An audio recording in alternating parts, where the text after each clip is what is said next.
So, welcome to our last panel today, in praise of course. My name is Natalia Morales Cerda. I'm second-year PhD student at UCL Laws. And in this panel, we will have Professor George Letsas in conversation with Professor Allan and with Professor Delaney. Professor Letsas is professor of the philosophy of law at Faculty of Law at UCL. His main research interests are in legal philosophy and human rights, with particular emphasis on the philosophy of human rights, legal interpretation, proportionality and balancing, theory of European law, and theory of contract law. Professor Letsas is currently working on a book on role obligations entitled Offenses Against Status. Professor Delaney is a professor of law at Northwestern University. She is the distinguished visiting professor at the UCL Faculty of Law for 2022-23, and her scholarship explores constitutionalism in comparative perspective, with a focus on federalism and judicial design in federal systems. Professor Allan is professor of jurisprudence and public law at the University of Cambridge. His main research interests are in legal and political theory, constitutional theory, judicial review, and civil liberties. Each of our speakers will have 15 minutes, and then we will have 15 minutes for questions and comments from the audience. So we will start with Professor George Letsas. Thank you. I should like to begin by thanking the organizers of the colloquium, particularly Haim and Fergus, for the excellent job they've done to put this together. And my interlocutors today, Trevor and Erin, thank you so much for agreeing to take part. It's a special moment for me. It's very moving, because I've been associated with the colloquium for most of my adult life.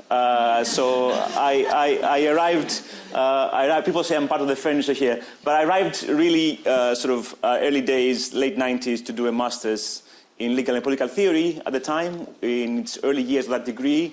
By now, this degree is well established and very successful, and there's students here doing it now. When I arrived, it was the first year that Dworkin would actually chair the colloquium, because the first year he couldn't, and he would do that with Jonathan Wolff and Stephen Guest. So I was there as a student, and I continued for a PhD, so I was here for a long number, I won't say how many, doing my PhD.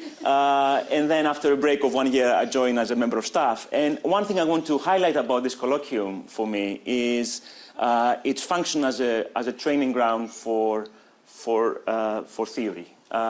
You cannot really explain what an amazing school it has been. And these 10 hours that Fergus referred to, that this marathon of talking about the particular paper, feels brutal for everybody, particularly the speaker, of course. But actually, time and again, you would feel that, sometime in the evening, after a couple of glasses of wine, what all the issues would crystallize, and you'd think the session was well worth it. And I think it's because I discovered later, so when Dworkin stepped down, we tried to continue the same format, whereby one of us would take the role of summarizing a paper and trying to highlight the issues around it with a view to facilitate critical engagement and discussion. And it was impossible to do it. Nobody could. Many people tried, but nobody could. And for me, it was because most of us, I think, can think of a particular philosophical issue very deeply, but one at a time. So we upload an issue, we think about it. Some of us are not so good, others are great. And then we download this issue and we pick up another one. We upload it, we think about it, then we download it. Dworkin had everything uploaded all the time.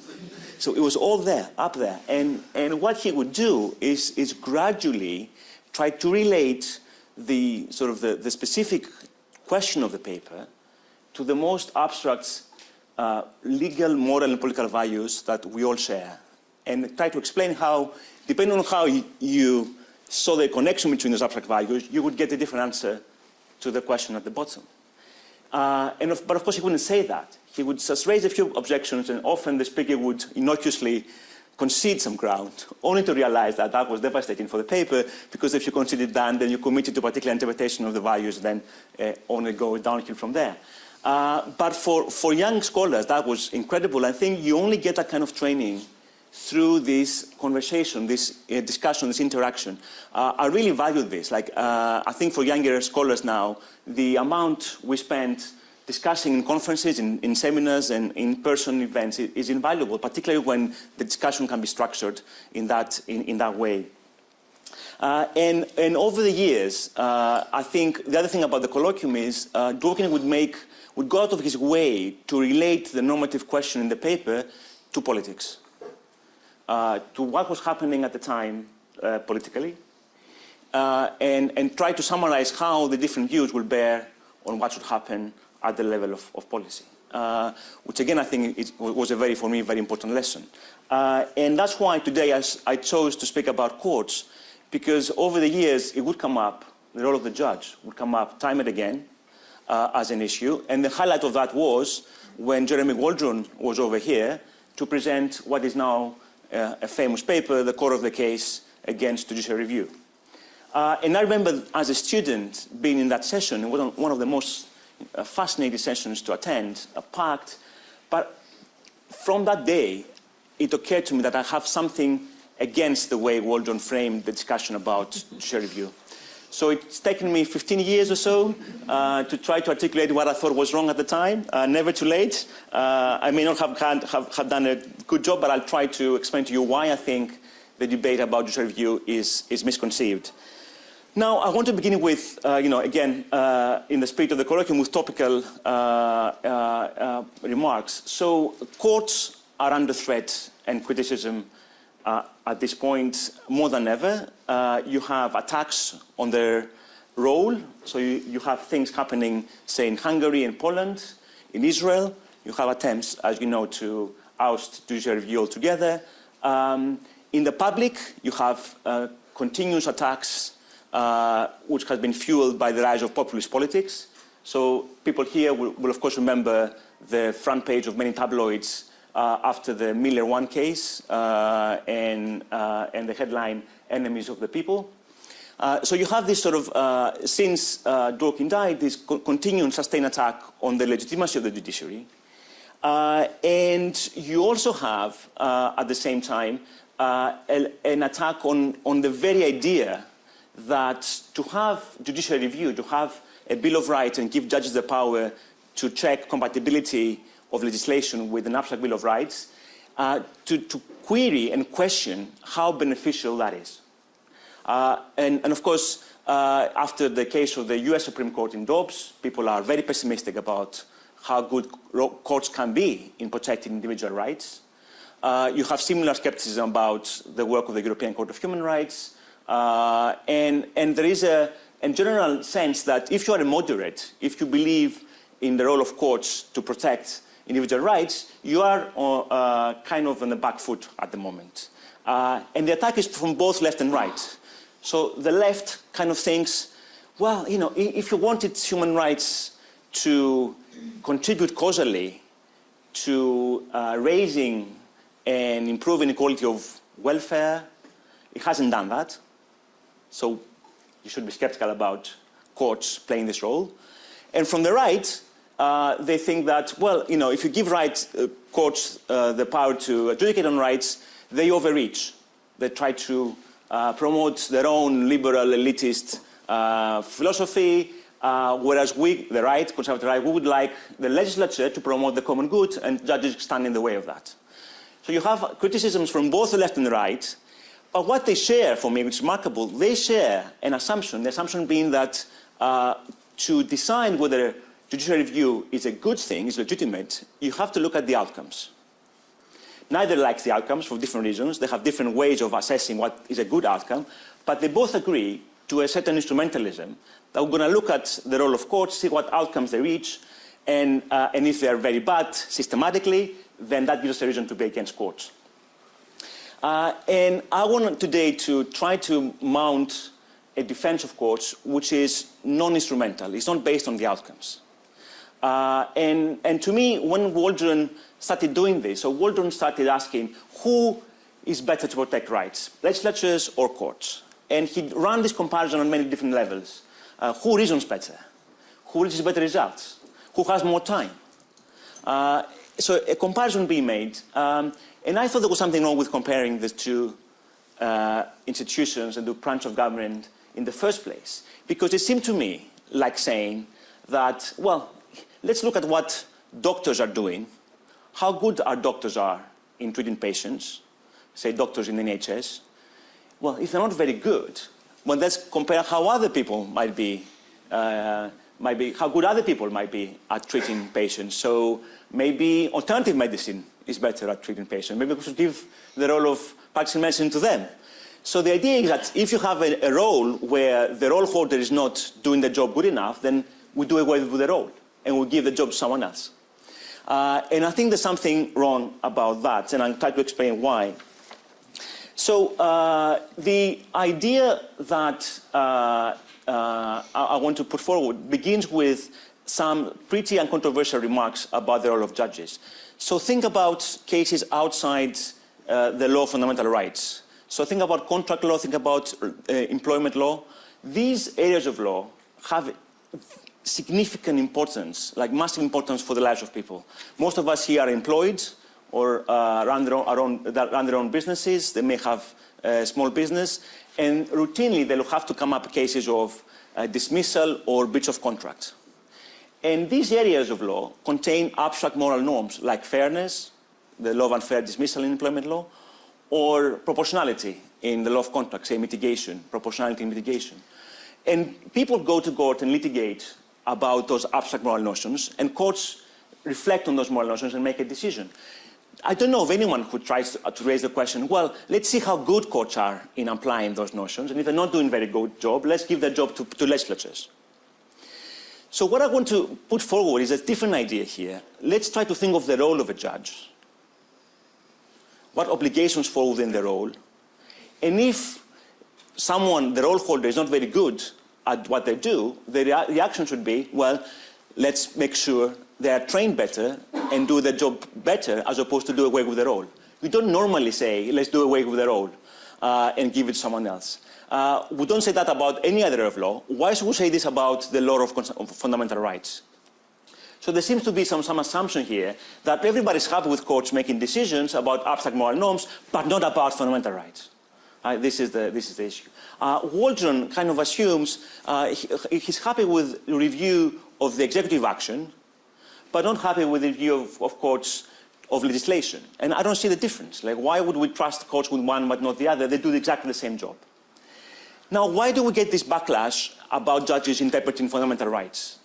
I think here there's two assumptions in the debate, thanks largely to Waldron's work, that are deeply misconceived. The first assumption, and I think it came up a little bit early in the discussion in Adam's paper, the assumption is that these fundamental rights you find in those treaties and those bills of rights, these are referring to fundamental interests of well-being. So Waldron says, well, just because you have a right to freedom of thought doesn't follow that you should have a legal right to freedom of thought. So you can go to a judge. All that follows, he says, is that the law should be such that X freedom of thought is secured. It doesn't matter how or who does it. What matters is the outcome. So what I see here is a combination of a consequentialist line of thinking, whereby what matters for the point of view of rights is whether people are free in their beliefs, in their thoughts, in their conscience, in their religion, and it doesn't matter if your judge does it or your legislator does it. So this decoupling, it's a decoupling idea where you try to decouple the law of fundamental rights, the foundations of fundamental rights from the role they play in court. And that allows all the backlash against courts because it allows for the position that Waldron takes. You can be pro-rights but against judges. This has been the move the last 20 years, and it has allowed all these illiberal, deeply liberal forces to present themselves as pro-rights, but against judicial review, against courts. And it seems to me that you can only get this decoupling by thinking of rights as states of affairs, whereby it doesn't matter who secures your right, so long as it's secured. Can Parliament do it? Fine. We don't have to go to a judge. The second assumption that I think has muddled the waters about the debate is that when we talk about the legitimacy of courts to protect people's rights, we are assuming a lot of positivistic ideas here, that unless Parliament or an assembly enacts a Bill of Rights, people don't have really a protection in court. So your fundamental rights get generated and are created the minute there's a Bill of Rights. And they don't exist beforehand. So it's the promulgation model. Like your fundamental rights are created when someone passed a law, and then that law gives courts the power to protect you. And absent this event, absent this legislative move, you don't have any rights before judges. So the whole debate is, should we give it to the judges or should we take it away? As if it's a choice. We can choose collectively to give it to the courts or not give it and withhold it. Now, I think both these assumptions are mistaken. And I think what's been neglected here is a non-consequential story about rights that is not about securing any interest of a particular individual, but about the constraints that should apply to the use of coercion between citizens via the courts. When you go to court, you're trying to use a powerful mechanism whereby you get the court to side with you and then use collective force against someone else. Whoever wins or loses will command the coercive apparatus of the state against the other party. So citizens, in a way, can coerce one another through the courts. By definition, if you have that role as a judge, your role should come with inherent constraint about when it's permissible to license coercion between two people. And it seems to me that we don't need much reasoning to come to the conclusion that things like autonomy of individuals, by which I mean fundamental moral values such as we can't collectively use, I cannot use a state apparatus to coerce someone to believe in my religion. That would be, from the get-go, impermissible.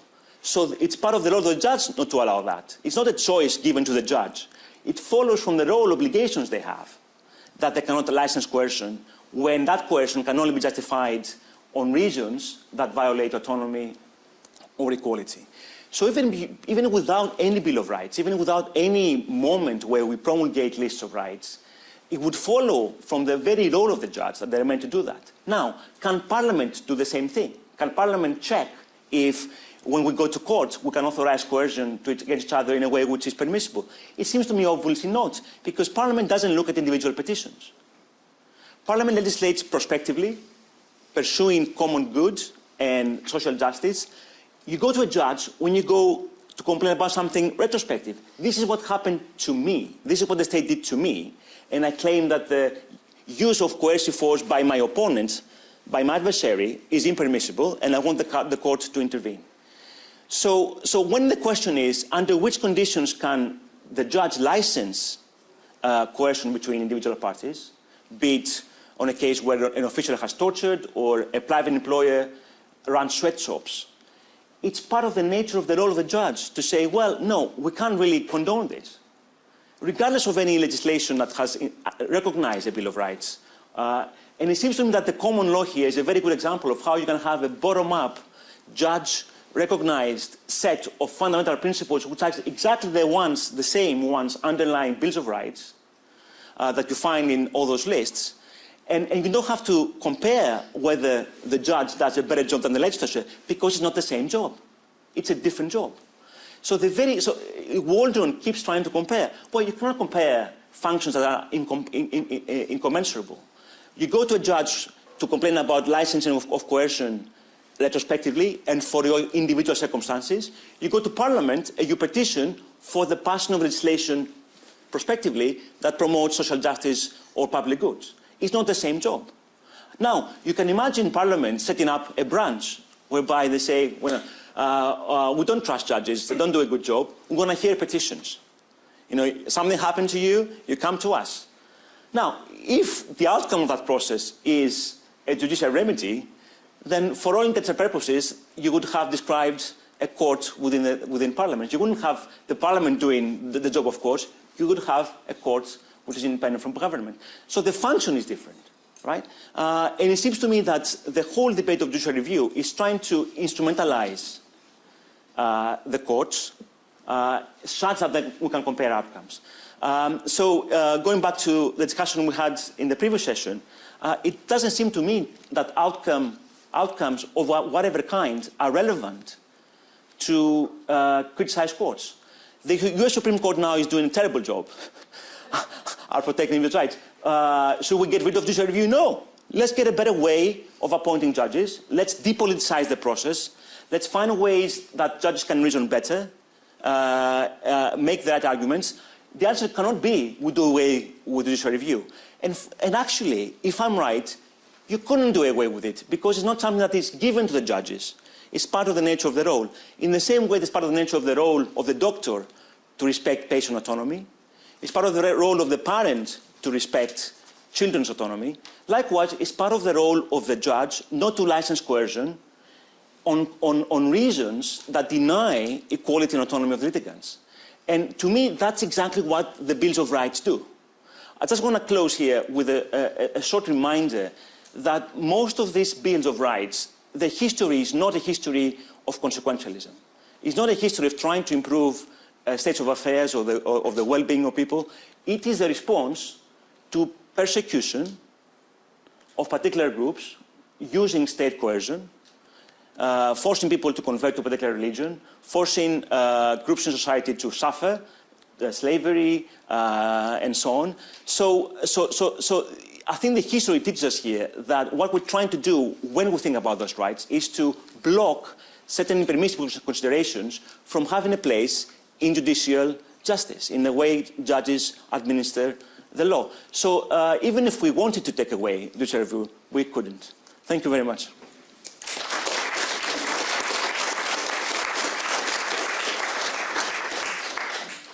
Thank you very much, Professor Letsas. Professor Delaney, it's not... Right. Please, and I will... Thank you. Thank you very much. Thank you very much. It's a pleasure and an honor to join today in this day celebrating 25 years of the Institute for Law, Politics, and Philosophy, and to be on a panel with the man known as TRS Allan, and thank you, George, for including me. It's also a wonderful opportunity to celebrate Professor Dworkin. As a JD student at NYU, his colloquium there was legendary and served as the model for all NYU law colloquia. So it's nice to be here today on the other side of the pond. So there's much to commend. Here we are, rounding out the last session today. Let's keep our energy up. There's much to commend in George's powerful intervention in praise of courts. He's chosen two people that also like to praise courts.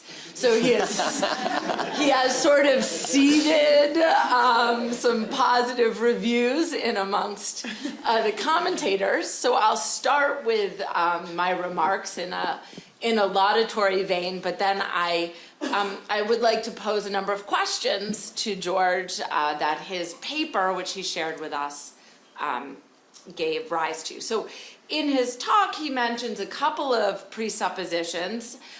In the paper, he identifies sort of 4 core presuppositions or assumptions of the anti-judicial review crowd. And so I'm going to touch on each of them. So the first, which he also spoke about here, is this idea that fundamental individual rights are primarily moral and only contingently legal. And what, as he said in his remarks, this allows to this decoupling, allowing those opposed to judicial review to decouple the normative foundations of human rights from the normative role they are meant to play, and this is a quote, in law. I think this is a powerful move. As he develops his attack and in the paper slowly fillets, or as you would say, fillets, his adversaries, he reaches the conclusion that all that's left in Waldron's account, at least, is this concept of trust, right? We have to trust someone to protect our rights, and it's better to trust a well-functioning legislature operating under conditions of perfection than a court. And he suggests that this leads to a reductio ad absurdum, that there is no limit to this trust principle just to rights. Why would we need courts at all? And so I agree. I think this is a powerful argument, and there is an additional literature on judicial review that shows the very danger of this kind of reasoning, right? In his core case, Waldron suggests that there's no reason that his arguments against judicial review couldn't shift from rights to structure, for example. He doesn't play it out, but Adrian Stone has taken the invitation and has argued that the democracy-based objections to rights also have purchase in the context of structural judicial review. And of course, you can imagine, as George does in his piece, reasonable and intractable disagreement, in Waldron's phrasing, around all sorts of issues, including structural issues, particularly in federal contexts, right? So those that might prefer centralized government against those that might prefer more local control. Well, you can sort of identify the sides, but what that balance is going to look like, well, that will be the subject of serious dispute. And Stone basically says, well, if we can trust parliaments to approach rights questions in good faith, we would expect them also to take other constitutional commitments seriously, like federalism. And she adds in a later article really that there's any topic on which there might be reasonable disagreement, we probably should prefer legislatures. So it's once you start peeling the onion, right, particularly if you think about structure, right, in Waldron's vision of trust is rested on the claim that the legislature better reflects political equality, the equalization in effective decisional weight of the views of each citizen, right, that's the idea. But a federal legislature doesn't do this. Think of the 1789 US Senate, the German Bundesrat. There's representatives of state qua states. So that's clearly not something that ties into notions of individual equality. And even a directly elected second chamber that's based on principles of state equality fails to meet Waldron's standard. Look at the United States. Wyoming, a voter in Wyoming, would you all were from Wyoming, you have 68 times the decisional authority and weight of a voter in California. There might be some problems with that, but set those aside, right? That's federation. That's federation. And so what you see happening in Stone's work is a fetishization of thin concepts of democracy, right? The element of participation is going to do enough work to prioritize the federal legislature over the federal court.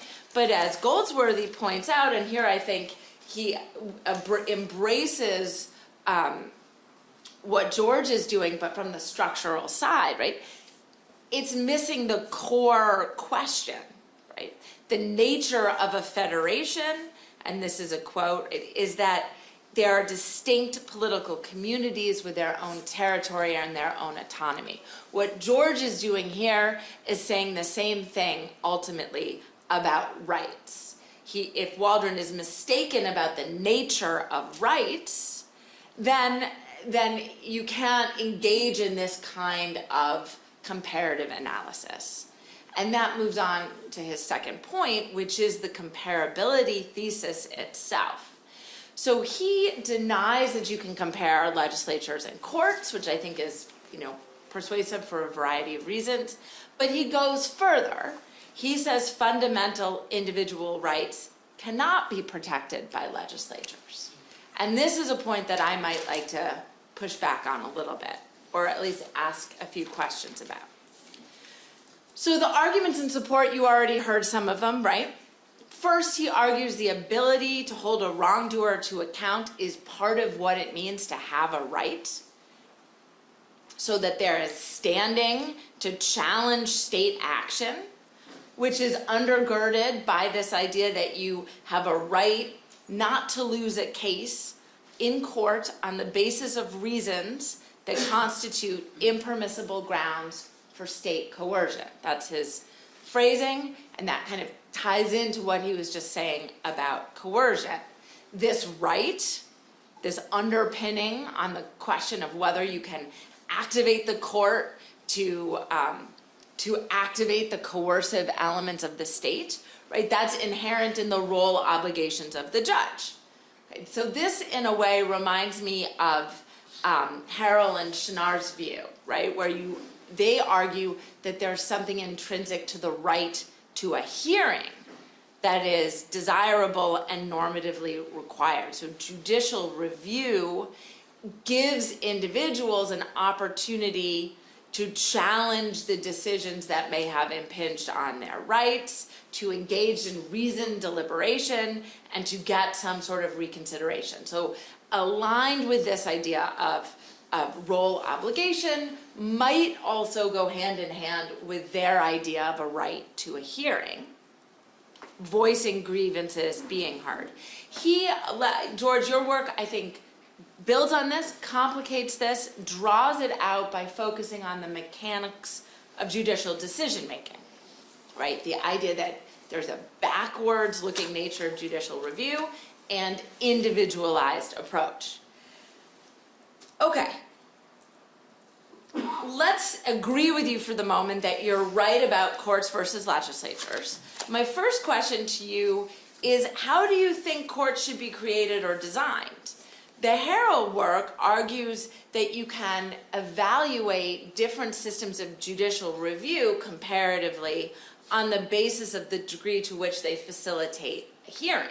So there's a way of evaluating systems of judicial review comparatively, not courts versus legislatures. So what would your metric be? Is it how backwards looking the court is, how effectively the court reviews something in an individualized manner? They seem to accept the idea of a facial or pre-enactment review.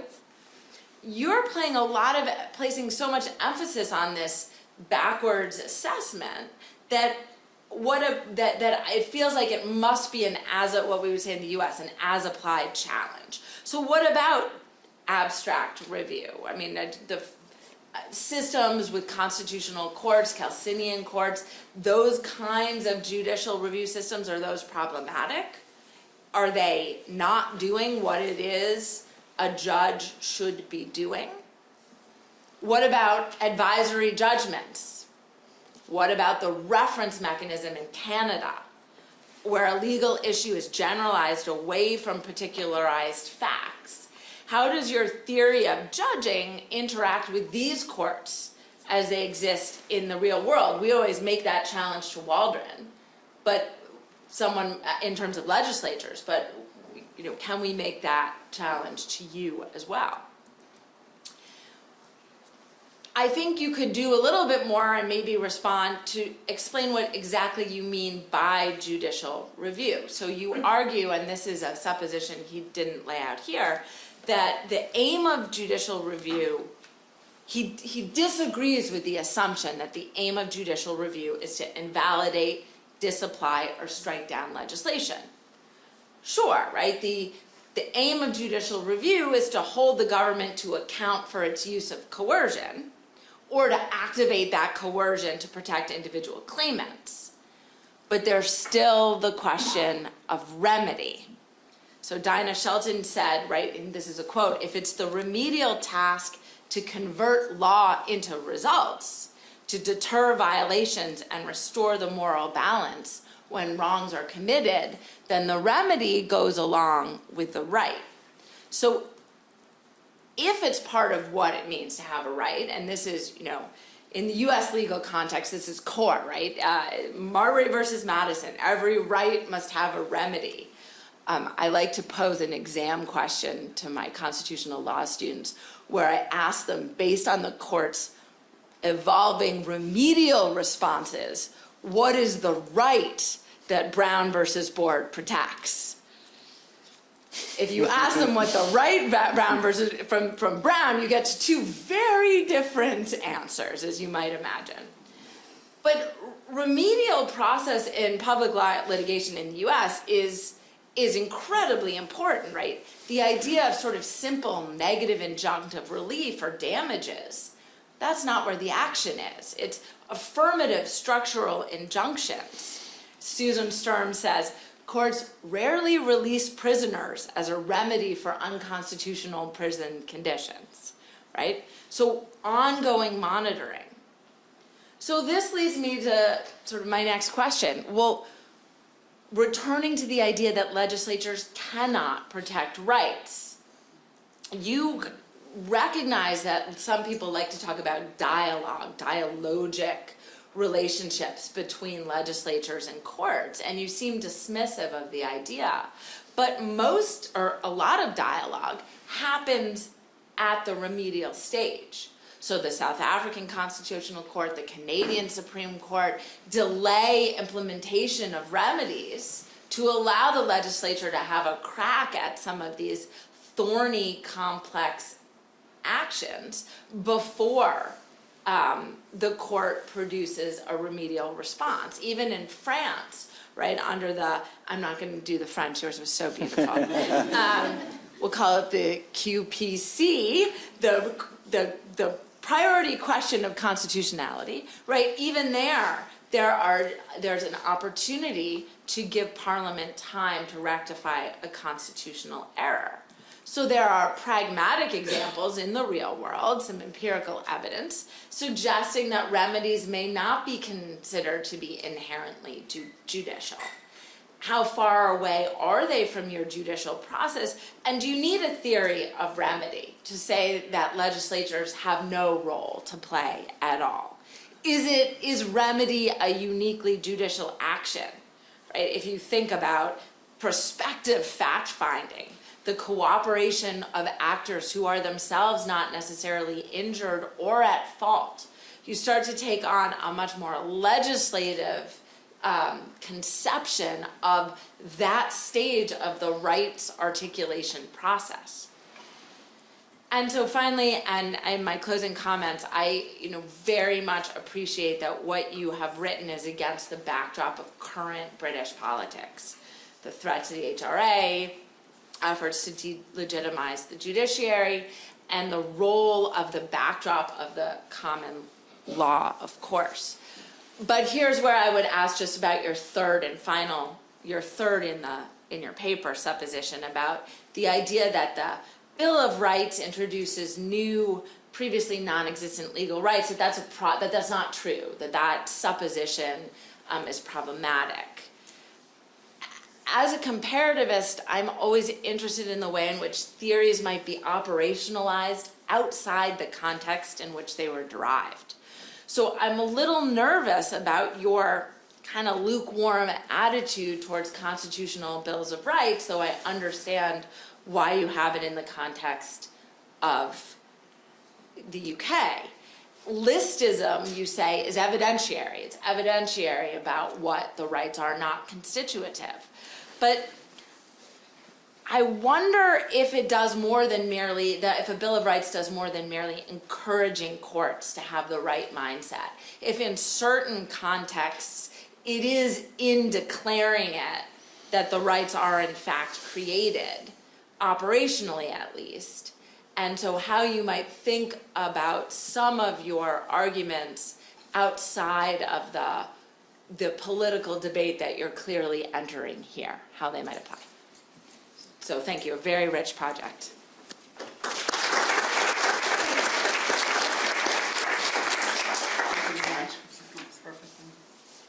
And our last speaker, Professor Allan, 15 minutes. Right, thank you. Well, it's wonderful to be here, and George, thank you so much for inviting me to comment on your paper.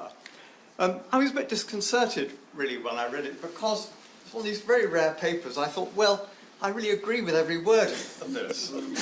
I slightly wished I'd written it myself. So this makes it hard to respond to in some ways. But, I mean, Waldron's work has elicited an enormous response, and I do think your paper comes closest, really, to an effective answer to him. So I do think, I want to endorse your general line of attack, just out my own sort of gloss, really. On this, I mean, this issue about the Bill of Rights, I do think it's quite helpful when one's thinking about the fundamental issues, just to think, well, suppose we haven't got a codified Bill of Rights, perhaps we haven't got a Human Rights Act.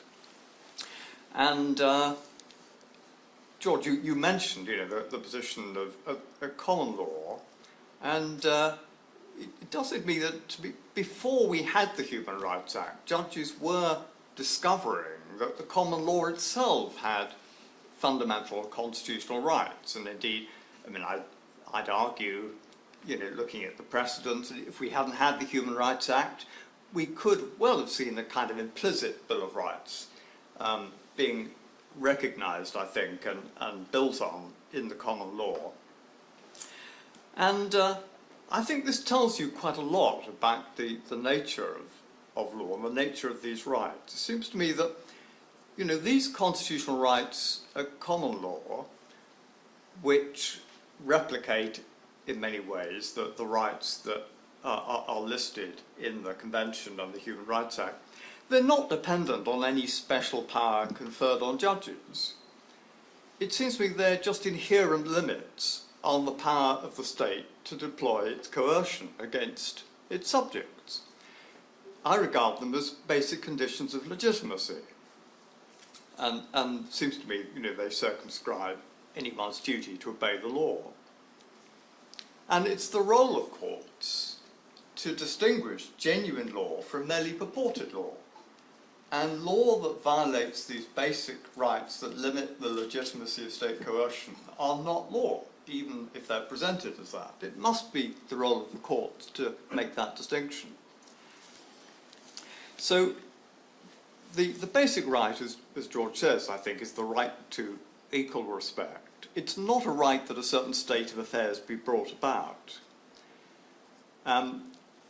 It's simply a requirement that every coercive governmental act be properly justified, not based on ideas and assumptions that discriminate between people on morally indefensible grounds.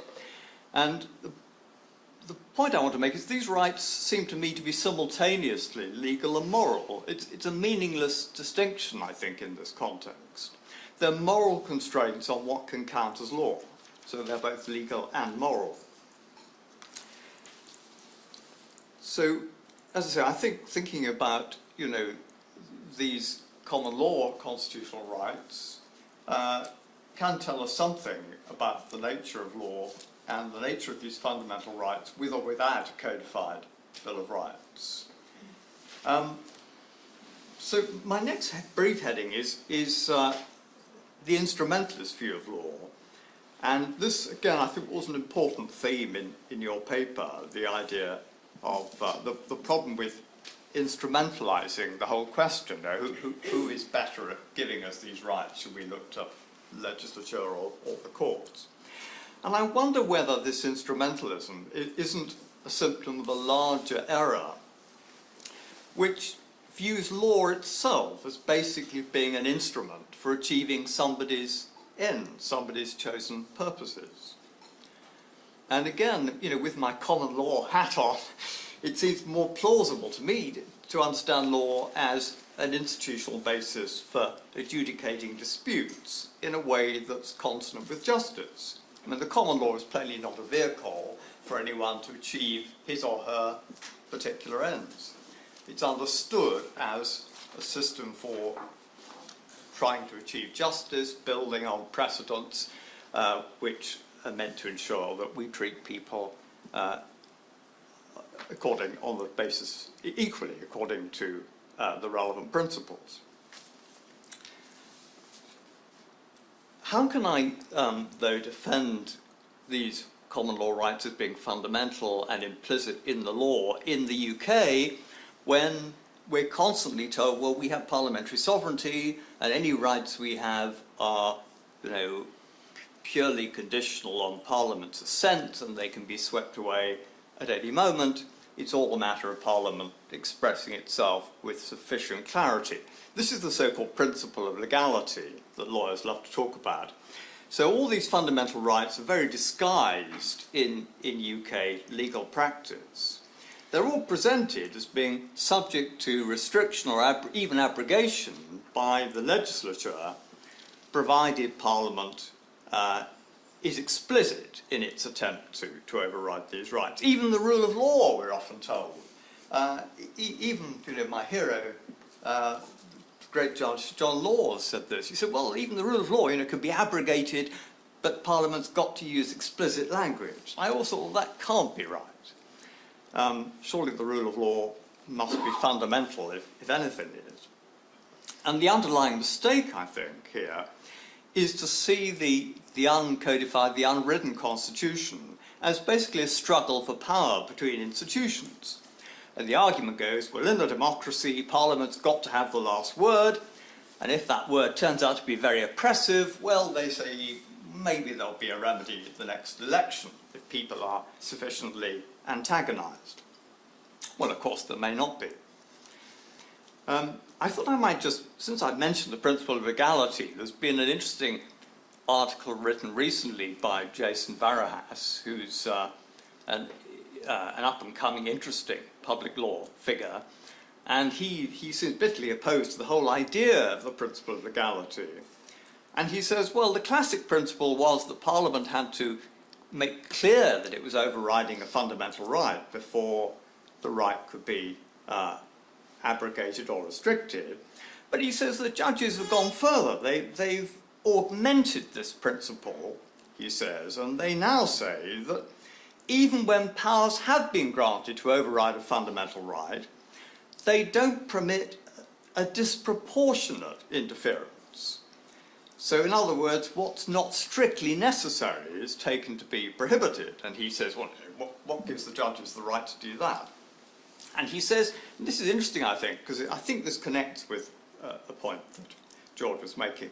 He says, now how could Parliament be expected to foresee in sufficient detail all the circumstances that might arise in a particular case, enabling it to make the necessary explicit provision? You see the objection. If you apply this proportionality test, then Parliament's got to foresee what might arise in the future, and it's got to make its express language so express that it can cover cases where you might have thought that there was no justification at all because encroachment on the right was wholly unnecessary for the legitimate public purpose in view. That's the gist of the argument, I think. Now, it's a good question, I think, that Varahas raises, because it shows what's wrong with the principle of legality itself. The whole idea that Parliament might breach the rule of law is simply mistaken. And Varahas's mistake, I think, is to take the principle of legality too literally. He thinks that Parliament really can abrogate rights by using the chosen language. And this seems to me to be an error because, as George has been stressing, we identify the content of these rights in relation to specific cases, specific instances. When somebody can go to court and say, well, these are my circumstances, that this is a breach of my rights. And the whole principle of legality apparatus doesn't really operate there. Of course, Parliament can't be expected to foresee and provide for that kind of restriction, but that's not Parliament's role. It's the judicial role to decide whether in the circumstances there's any justification for what the government is wanting to do. Now, I think Waldron's approach is quite similar to this idea of the struggle for power between institutions. He says, we disagree about rights, so we just have to fight it out in ordinary politics. It's a question of whether, we trust the majority or whether we hand decisions about rights to an elite group of judges. But of course, it's not a matter of power at all. The question in each case is how the law applies to specific individuals in the circumstances of particular cases. How, if at all, certain measures can be applied to those circumstances without violating fundamental rights. And as George points out, the roles of Parliament and judiciary are quite different. Parliament may have the last word on which goods to promote and how to do it, but it's the courts that must have the last word on whether force against a particular person was legitimate. Waldron, I think, adopts this essentially instrumentalist view of law that I'm complaining about. So his idea, I think, is that even if law is an instrument of justice, it's simply a tool that can be used in different ways depending on what we think justice requires. So rejecting any analogy with Rawlsian reflective equilibrium, where we try to work out what the law is by looking at our principles and precedents, he says, well, judges have to indulge in what he calls a mélange of reasoning. In other words, they flip-flop from black letter reasoning from statute and precedent, and then they, where they're able to, they take on board moral reasoning, but it's all rather a chaotic mixture. He talks about a hybrid of moral and legal sensibility quite unfamiliar to moral philosophers. So I think this is interesting, because I think this ties in with his view about, fundamental rights and who should determine what they are.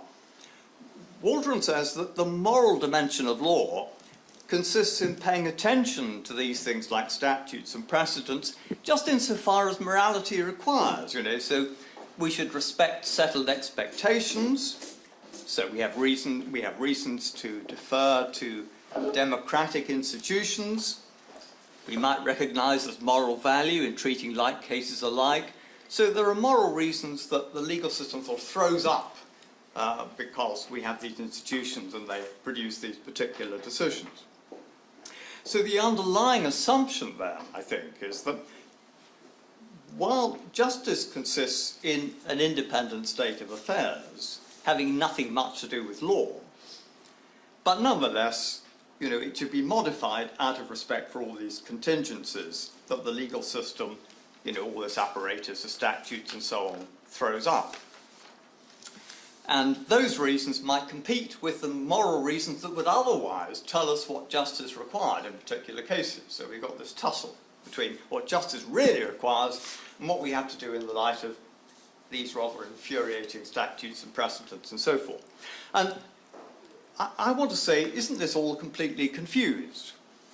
Because we look to the precedents of common law surely as examples of what our principles of justice require in particular instances. The precedents are influential, not just because they happen to have been decided in the past, but because we take them as guides to justice. We suppose that they reflect our experience of fighting against all kinds of injustice in the past. So it's a kind of collective memory of our struggle against injustice. It seems to me that the divergence between law and justice only operates from a purely external perspective. From an internal, legal, interpretive viewpoint, they're really one and the same.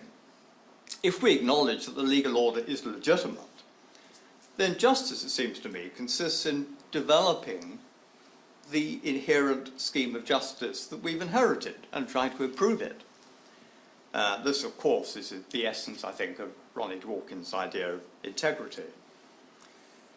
So my argument then is really that Waldron's whole approach then, I think, is based on this instrumentalist view of law, which I think is a mistake. I'm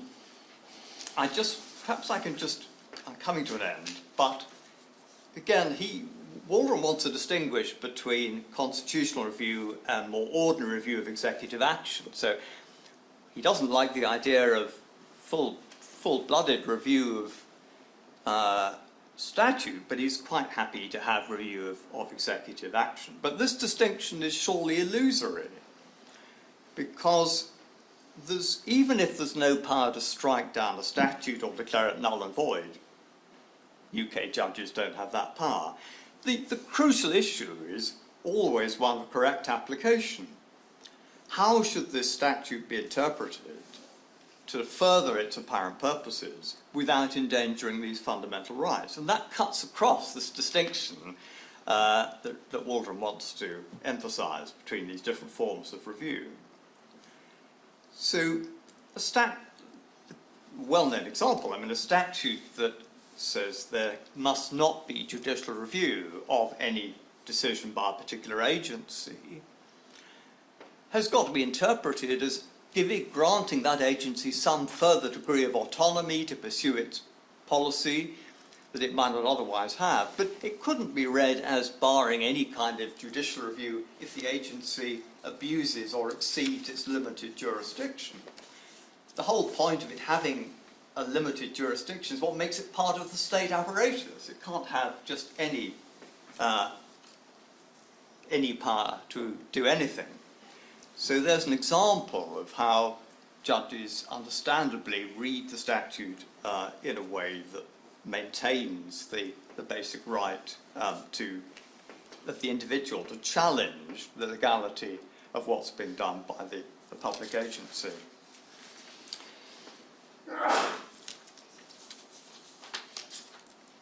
Well, I think I'll stop there rather than buying up. Perfect. Thank you, Erin.